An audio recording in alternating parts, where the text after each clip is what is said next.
नमस्कार। खबर दमदार के इस वक्त के बुलेटिन के साथ मैं हूं अनुपम। प्रदेश की हर छोटी बड़ी खबरों को लेकर के शाम 7 बजे के बुलेटिन में हम देखेंगे कि कैसे चुनाव प्रचार के दौरान सीएम योगी ने अपराधियों को चेतावनी दी है। जाटलैंड में अमित शाह और जयंत चौधरी एक मंच पर दिखे। कैसे अमित शाह ने विरोधियों पर प्रहार किया आपको बताएंगे। और बदायूं से एसपी ने शिवपाल को टिकट दिया है, लेकिन चर्चा शिवपाल यादव के बेटे आदित्य की हो रही है। बदायूं में क्या हो सकता है ये भी आपको बताएंगे। इसके अलावा देखेंगे कि कैसे आज शहर शहर नामांकन हुआ और इसके अलावा दूसरी खबरों पर भी इस बुलेटिन में हमारी नजर रहेगी।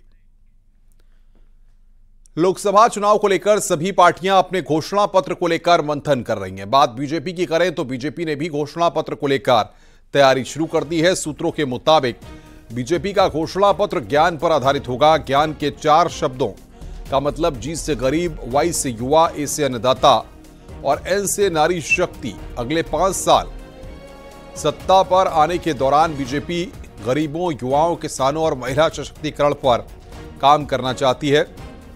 बीजेपी ने रक्षा मंत्री राजनाथ सिंह की अध्यक्षता में चुनाव घोषणा पत्र समिति का गठन किया था, जिसमें विकसित भारत का एजेंडा और उसकी रूपरेखा तैयार करने की बात कही गई थी। मैनिफेस्टो में पीएम नरेंद्र मोदी के 2047 के विकसित भारत की संकल्पना पर फोकस होगा। इसमें विकसित भारत का रोड मैप भी दिखेगा।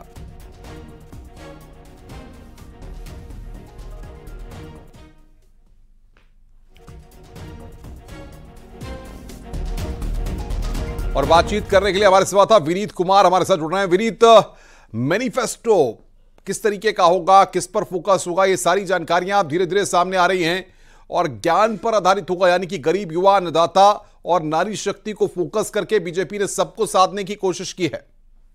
जी अनुपम, निश्चित तौर पर मैं आपको बताना चाहूंगा कि 2024 में बीजेपी ने जिस तरह से फोकस किया है, युवाओं पे फोकस किया है, महिलाओं पे फोकस किया है, गरीबों पे फोकस किया है, किसानों पर फोकस किया और इसी के सहारे अपनी वैतरणी जो है, चुनावी वैतरणी जो है वो पार कराने की कोशिश करेगी। एक और बड़ी बात यहाँ पर मैं आपको बताना चाहूंगा कि मैनिफेस्टो कमेटी की जब पहली बैठक हुई थी 1 अप्रैल को, यह बैठक हुई थी जिसमें जो विभिन्न फीडबैक मिले थे, चाहे वो जो वैन चलाए गए थे उनके माध्यम से फीडबैक मिले थे। इसके साथ ही साथ अगर हम बात करें तो नमो ऐप के माध्यम से जो फीडबैक मिले थे, साथ ही साथ जो मिस्ड कॉल का जो नंबर जारी किया गया था उसके माध्यम से बीजेपी ने जो फीडबैक प्राप्त किए उसको जो है वो पहली बैठक में संकलित किया गया था। और इसके साथ ही साथ जो यहाँ पर मैनिफेस्टो कमेटी के सदस्य वहां पर मौजूद थे उनसे भी इन पर विभिन्न राय मांगी गई थी। तो अब जो दूसरी बैठक कल आयोजित होगी, तो कल दोपहर 3 बजे आयोजित होगी, उसमें जो हमें सूत्रों के हवाले से जानकारी मिल रही है जो कि जो फीडबैक मिले थे और जो कि जो मैनिफेस्टो कमेटी के जो सदस्य हैं उनकी उन फीडबैक पे राय जो है वो क्या होगी, इसको लेकर के चर्चा होगी। इसके साथ ही साथ मैं आपको बताना चाहूंगा कि जिस तरह प्रधानमंत्री नरेंद्र मोदी का विजन है 2047 में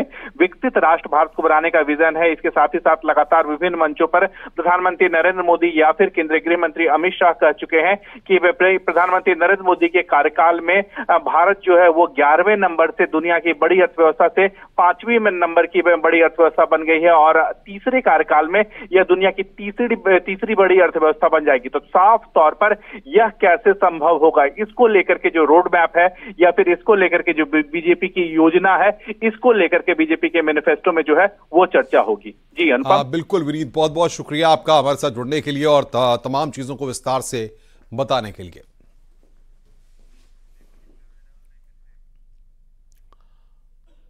मुख्यमंत्री योगी आदित्यनाथ ने आगरा में जन चौपाल को संबोधित किया। इस दौरान सीएम योगी ने विरोधियों पर सियासी हमला बोला। उन्होंने कहा कि अब उत्तर प्रदेश में कर्फ्यू नहीं, कावड़ यात्रा होती है। 140 करोड़ परिवार को पीएम मोदी का परिवार भी बताया। सीएम योगी ने प्रदेश में कानून व्यवस्था को दुरुस्त बताया। आज बेटी और व्यापारी भी सुरक्षित हैं। सीएम ने यह भी बताया कि 12 करोड़ किसानों को सम्मान निधि मिल रही है। सरकार ने गरीबों को आवास और शौचालय का लाभ दिया है।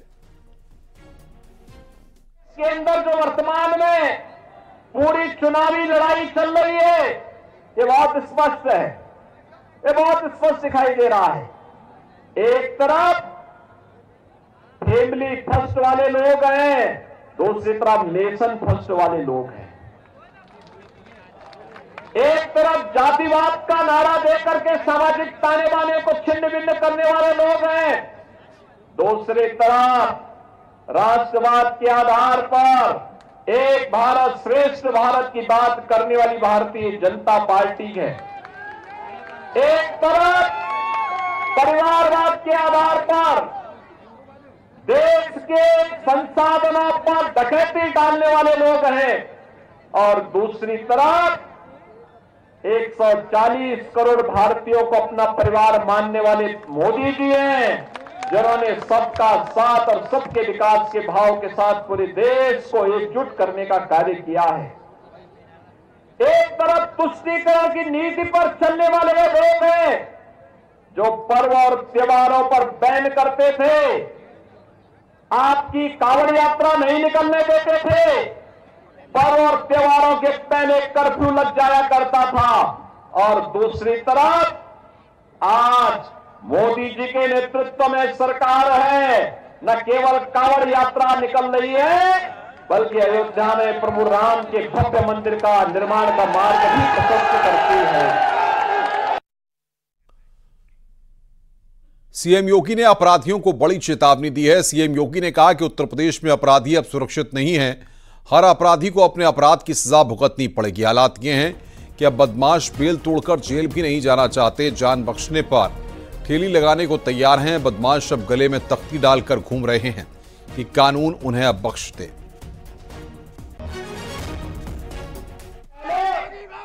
इस पूरे क्षेत्र में, ज्यादातर क्षेत्र में सूर्यास्त होने के बाद थानों में भी ताले लग जाते थे।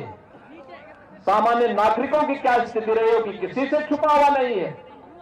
और इसलिए भाइयों बहनों, आज आप देख रहे होंगे अपराधी पहले तो उसने एक युक्ति निकाली थी कि चलिए सरकार जैसे आई है वैसे ही पिछली सरकारों की तरह हम भी वही करेंगे। लेकिन जब सरकार ने कहा नहीं, जीरो टॉलरेंस पर चलेंगे, या तो अपराध करना बंद करो और अपराध करोगे तो उसकी कीमत चुकाने के लिए तैयार रहो। बहनों और भाइयों, तो ज्यादातर अपराधियों ने अपनी जमानतें तुड़वा करके जेल में चले गए और अब तो कह रहे हैं भैया हमें जेल में भी मत भेजो। अब वहां भी जाने से भाग कर रहे हैं। अब आप देख रहे होंगे अब तो ज्यादातर अपराधी अपने गले पे तख्ती लटका करके घूम रहे हैं, कह रहे हैं कि भैया जिंदगी भर ठेला लगा करके पेट भर लूंगा लेकिन अब कुछ गलत काम नहीं करूंगा, एक बार जान बकस दो बस। बहनों और भाइयों, ये कानून का भय अगर अपराधी और माफियाओं के ऊपर न हो तो गरीबों का, सामान्य नागरिकों और व्यापारियों का ये अपराधी और माफिया जीना हराम कर देंगे। और इसीलिए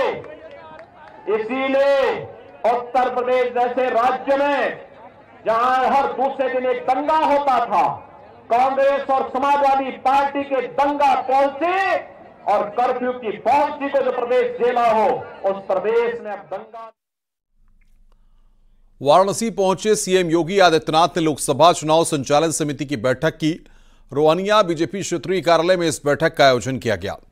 बैठक में कोर कमेटी के सदस्य, जनप्रतिनिधि, क्षेत्रीय पदाधिकारी शामिल रहे। थोड़ी देर में सीएम योगी काशी विश्वनाथ मंदिर पहुंचेंगे और दर्शन पूजन करेंगे। आज रात सीएम योगी काशी में ही रुकेंगे।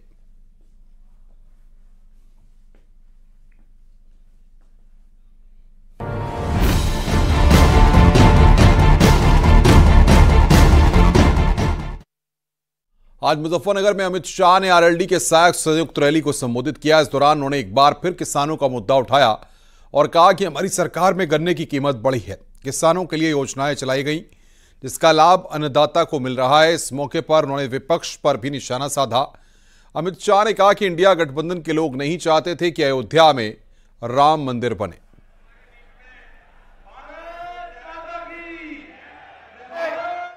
गरीबों के उत्थान के लिए, किसानों के उत्थान के लिए ढेर सारे काम किए। मोदी जी ने गुड़ और गन्ने के इस क्षेत्र के अंदर गन्ने के लिए राष्ट्रीय नीति बनाकर ढेर सारे बदलाव किए। भाई और बहनों, आप याद करिए, जब कांग्रेस की सरकार थी गन्ने की एफआरपी 210 प्रति क्विंटल थी, 210। और आज 340 रुपया प्रति क्विंटल करने का काम मोदी जी ने किया है। और भुगतान की जहां तक बात है, 95 से 17 में एवरेज भुगतान 23,000 करोड़ होता था, आज 2,50,000 करोड़ रुपया गन्ने का भुगतान करने का काम भारतीय जनता पार्टी की सरकार ने किया है। ये जो गठबंधन गठबंधन है, अखिलेश यादव जी की पार्टी, कांग्रेस पार्टी, ये कभी नहीं चाहते थे अयोध्या में राम मंदिर बने। मुझे बताओ, अयोध्या में राम मंदिर बनना चाहिए था या नहीं बनना चाहिए था? जोर से बोलो, बनना चाहिए था या नहीं बनना चाहिए था? एक कांग्रेस पार्टी ने 70 साल तक राम जन्मभूमि के मुद्दे को अटका कर रखा, लटका कर रखा, भटका कर रखा। मोदी जी ने केस भी जीता, भूमि पूजन भी किया और 22 जनवरी को रामलला की प्राण प्रतिष्ठा भी कर दी है। मोदी जी ने देश को सुरक्षित किया है। मुजफ्फरनगर में आरएलडी प्रमुख जयंत चौधरी ने बड़ा बयान दिया है। उन्होंने एसपी गठबंधन को छोड़कर एनडीए में शामिल होने पर कहा कि इस पर पलटी मारना नहीं बल्कि पटखनी देना कहते हैं। हम लोगों की प्रतिष्ठा दांव पे लगी है।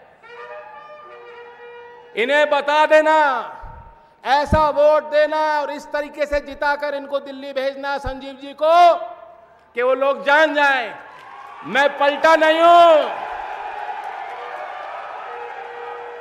इसे पलटना नहीं कहते, इसे पटकनी मारना कहते हैं। पटकनी देनी है। मल विद्या वो थोड़ी बहुत जानते हैं, थोड़ी बहुत मैं भी जानता हूं। न्यूज 18 से बातचीत में मुजफ्फरनगर से बीजेपी प्रत्याशी संजीव बालियान ने कहा कि लोकसभा चुनाव को लेकर बीजेपी के कार्यकर्ताओं में जोश से, साथ ही कहा कि आरएलडी बीजेपी गठबंधन नेचुरल है। शाह जी के आने से कार्यकर्ता में भी करंट आता है और एक अलग तरह का जोश इस क्षेत्र में देखने को मिला। आपने देखा होगा किस तरह से लोग ट्रैक्टरों पर आ रहे और रैलियों में बसों से लाए जाते हैं, गाड़ियों से लाए जाते हैं, धूम आए हैं, अपने ट्रैक्टर पर आए हैं, अपना तेल फूंक का आए हैं। तो अलग तरह से अलग मिजाज तो है। जयंत चौधरी जी का भी भाषण हुआ, उन्होंने कहा कि भाई मैंने पलटी नहीं मारी बल्कि पटखनी दी है। तो ठीक कह रहे हो, पटखनी दी और पटखनी ऐसी दी कि अब तक उनकी समझ में नहीं आ रहा कि खड़े कैसे हूं। ये तो सच है। जनता के बीच में मैं था, रालोद भाजपा के गठबंधन से बहुत खुश है जनता और सभी का एक सुर में यही कहना है कि भाई रालोद और भाजपा का गठबंधन होना, पश्चिमी उत्तर प्रदेश की जो पछुआ हवा की आप बात करते हैं, तो पछुआ हवा यहाँ पर बिल्कुल पूरब तक कमाल करने वाली। हाँ देखिए, जमीन पे हमारे गांव में डिवीजन हो रहा था। परिवार के 2 भाई थे, एक भारतीय जनता पार्टी में, एक लोकदल में। वो डिवीजन समाप्त होकर सब लोग एक हो गए। तो जमीन का कार्यकर्ता तो पहले से चाहता था कि दोनों दल एक हो, चूंकि ये नेचुरल गठबंधन है। आप ये कहेंगे, ये ऐसा नहीं है कि जो बेमेल नहीं है, मेल गठबंधन है, तो सब खुश है। भारतीय जनता पार्टी के प्रदेश अध्यक्ष भूपेन्द्र चौधरी बागपत पहुंचे। बड़ौत में आरएलडी बीजेपी के प्रत्याशी डॉक्टर राजकुमार सांगवान के चुनावी कार्यालय का उद्घाटन किया गया। इस मौके पर भूपेन्द्र चौधरी ने कहा कि एनडीए मोदी सरकार के विकास कार्यों को लेकर जनता के बीच जा रही है। उम्मीद है कि पीएम मोदी का अब की बार 400 पार का नारा पूरा होगा। एनडीए के घोषित प्रत्याशी राष्ट्रीय लोकदल के प्रत्याशी आदरणीय राजकुमार सांगवान जी का कार्यालय का आज शुभारंभ हुआ और हम लोगों ने मिलकर, दोनों ने, एनडीए के सभी घटक दल उत्तर प्रदेश में हमारे साथ हैं, हमने सबने मिलकर पूरी रूपरेखा 26 तारीख तक, जिस दिन तक मतदान होना है, हमने संगठन स्तर पर पूरी तैयारी और अपने पार्टी के एजेंडे के साथ, जो हमने एनडीए का एजेंडा है हमारा 2014 से आज तक हमारी सरकार ने मोदी जी के नेतृत्व में जो काम किया, उन सारा रिपोर्ट कार्ड, उसका लेखा जोखा लेकर हम लोग जनता के बीच में हैं। तो मुझे विश्वास है कि माननीय प्रधानमंत्री जी का जो संकल्प है, अब की बार 400 पार का उत्तर प्रदेश है।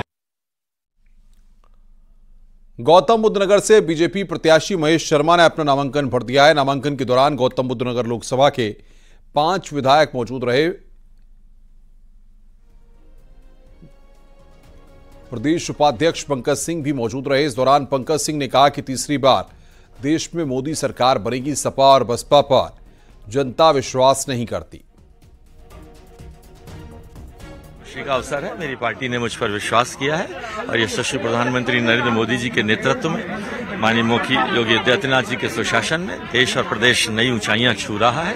मेरे लोकसभा क्षेत्र में 1 लाख करोड़ से अधिक के प्रोजेक्ट पूरे हुए हैं, तो मुझे पूरा विश्वास है कि जनता यहाँ की प्यार देकर पिछले बार से अच्छे बहुमत से जिताएगी। मेरठ हापुड़ लोकसभा सीट से बीजेपी प्रत्याशी अरुण गोविल हापुड़ पहुंचे। पार्टी कार्यकर्ताओं ने अरुण गोविल का स्वागत किया। अरुण गोविल ने भीमराव अंबेडकर की मूर्ति को नमन किया। गुरुद्वारा में अरुण गोविल का पगड़ी पहनाकर स्वागत किया गया।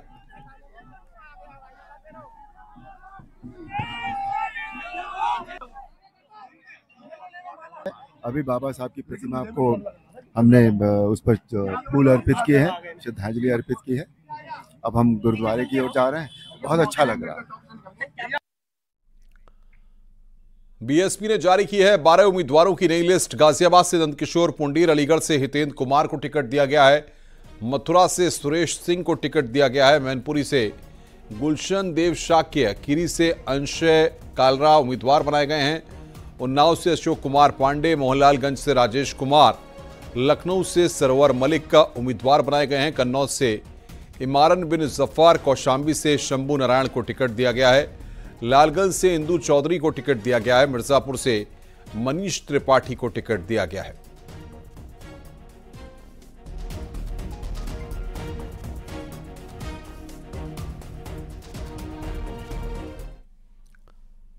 क्या बदायूं से समाजवादी पार्टी टिकट बदलेगी? ऐसी चर्चा है कि बदायूं से शिवपाल की जगह उनके बेटे आदित्य यादव मैदान में उतर सकते हैं। हालांकि अभी यह सिर्फ चर्चा है। आदित्य यादव ने कहा है कि मैं बदायूं में प्रचार कर रहा हूं। टिकट को लेकर एसपी के राष्ट्रीय अध्यक्ष तय करेंगे। टिकट मिला तो भी ठीक, नहीं मिला तो भी कोई बात नहीं, बदायूं में प्रचार करता रहूंगा। चर्चाएं चल रही हैं और चर्चा ही नहीं बल्कि यहाँ की जनता ने आज कार्यकर्ता जो सम्मेलन था और पहले भी हुए उसमें इस बात को रखा है। लेकिन समाजवादी पार्टी अपने नेता, अपने शीर्ष नेतृत्व के आदेश पे चलने वाली पार्टी है। नेताजी ने हमेशा हम लोगों को सिखाया कि पार्टी हमेशा उसूलों पे चलती है और आज के समय पर राष्ट्रीय अध्यक्ष जी द्वारा ये आदेशित है, ये घोषित है कि बदायूं से आदरणीय शिवपाल सिंह यादव जी, जो कि कद्दावर नेता हैं, साथ ही हमारे पिता हैं, वो चुनाव लड़ेंगे। तो हम उनके लिए प्रचार कर रहे हैं। बाकी आगे पार्टी का जो भी निर्णय रहेगा हम लोग उसका पूरा सम्मान करेंगे। पार्टी टिकट देती है तो भी आदित्य यादव यहीं प्रचार करते मिलेंगे। पार्टी टिकट नहीं देती है, मेरे पिताजी लड़ते हैं, तो भी आदित्य यादव इसी बदायूं में प्रचार। इटावा में शिवपाल यादव ने कहा कि बदायूं की जनता युवा को चाहती है, लेकिन एसपी ने मुझे टिकट दिया है। टिकट को लेकर पार्टी ही तय करती है, मांग तो कोई भी कर सकता है। सम्मेलन करे हैं तो जनता ने मांग भी करी है कि युवा चाहिए, तो मांग करी है। तो अब टिकट की क्या संभावना है, कब तक मिल जाएगी, कैसे फिर आप देखते हैं कि आदित्य को टिकट मिलती तो कितनी जीत, कितने? अच्छा ये बताओ, अभी जो समाजवादी पार्टी की सूची जारी हुई है उसमें किसका नाम है? आपका है, बदायूं से तो आपका है। हाँ, तो फिर तो देखिए मांग करी है, मांग तो कोई कर सकता है। तो सूची तो राष्ट्रीय नेतृत्व जारी करेगा, सो जारी करी है, उसमें हमारा नाम है। और ये देखिए कुछ रणनीति के हिस्से होते हैं, अब वो रणनीति तो आपको तो नहीं बता दी जाएगी। सीएम योगी ने इशारों में समाजवादी पार्टी और शिवपाल यादव पर भी निशाना साधा। उन्होंने कहा कि जैसे ही बीजेपी का प्रत्याशी उतरा, समाजवादी पार्टी के प्रत्याशी मैदान छोड़कर भाग गए और दूसरा भी आकर भागने की तैयारी में है। वे लोग हैं जो दल को तो मिलाना चाहते हैं लेकिन उनके दिल ही नहीं मिल पा रहे हैं। आप देख रहे होंगे इंडी गठबंधन में जो लोग हैं, इन लोगों की स्थिति आप देख रहे होंगे। वेस्ट बंगाल में टीएमसी ने अपने सभी प्रत्याशी दे दिए, कांग्रेस के लिए एक भी सीट नहीं छोड़ी, लेकिन वो इंडी गठबंधन का हिस्सा है। केरल में कम्युनिस्टों ने कांग्रेस के साथ कोई गठबंधन नहीं किया, लेकिन वहां इंडी गठबंधन का हिस्सा अपने आप को कह रहा है। ऐसे ही महाराष्ट्र के अंदर देखने को मिल रहा है, और ऐसे ही अलग अलग क्षेत्रों में जब इनको प्रत्याशी नहीं मिल पा रहे हैं तो सपा का प्रत्याशी कांग्रेस में जा रहा है, कांग्रेस का सपा में जा रहा है, और तब जोड़ तोड़ करके किसी प्रकार से ये लोग चुनावी अखाड़े में अपना दांव आजमाने का कार्य कर रहे हैं। आगे बढ़ते हैं, खबर अमरोहा से। समाजवादी पार्टी के पूर्व नगर अध्यक्ष खन्ना चौधरी की पिटाई के मामले में समाजवादी पार्टी के पूर्व कैबिनेट मंत्री महबूब अली ने बड़ा पटा बयान दिया है। मीडिया से बातचीत में महबूब अली ने कहा कि सपा कार्यकर्ताओं की पिटाई सपा का कोई आदमी कर रहा है तो इसमें क्या है, मैं अपने भाई भतीजे की पिटाई करूं तो इसमें परेशानी क्या है। बीती मंगलवार रात बछरायू में समाजवादी पार्टी के परिचय सम्मेलन में सपा के पूर्व नगर अध्यक्ष खन्ना चौधरी की पिटाई हुई थी। नहीं, सपा कार्यकर्ताओं की पिटाई सपा का ही कोई आदमी कर रहा है तो तुम्हें उसमें क्या है? मैं अपने भाई को अपने भतीजे को पीट रहा हूँ, आपको परेशानी क्या है?